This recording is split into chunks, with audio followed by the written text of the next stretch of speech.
మూడేళ్లుగా పొట్టలో ఉన్న పెన్నును ఏపీ గుంటూరు జీజీహెచ్ వైద్యులు అత్యంత చాకచక్యంగా బయటకు తీశారు. గుంటూరుకు చెందిన 16 ఏళ్ల రవి మురళీకృష్ణ 3 ఏళ్ల క్రితం స్నేహితులతో పందెం కట్టి పెన్ను మింగాడు. విషయాన్ని ఇంట్లో వాళ్ళకి చెప్పకుండా దాచిపెట్టాడు. ఏడాది కాలంగా తరచూ కడుపులో నొప్పి వస్తుందని చెప్పగా తల్లిదండ్రులు మురళీకృష్ణకు వైద్య పరీక్షలు చేయించారు.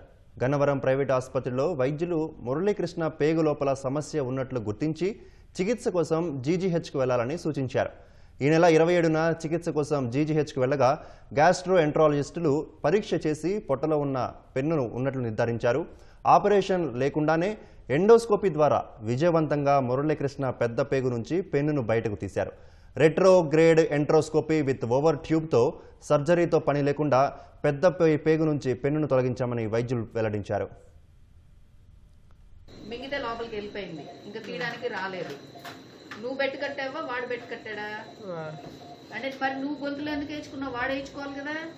వాడు తీస్తా చెప్పాడు. వాడు నీకు ఈ గొంతులోది నేను వేస్తానని చెప్పాడు, అందుకని మింగేవు నువ్వు.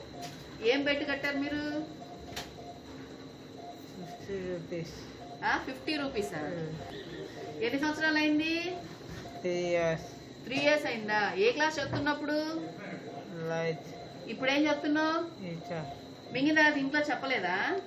చెప్తే తల్లిదండ్రులు భయపడతారు. చెప్పలేదు. అవును, ఎన్ని రోజుల క్రితం చెప్పావు ఇంట్లో?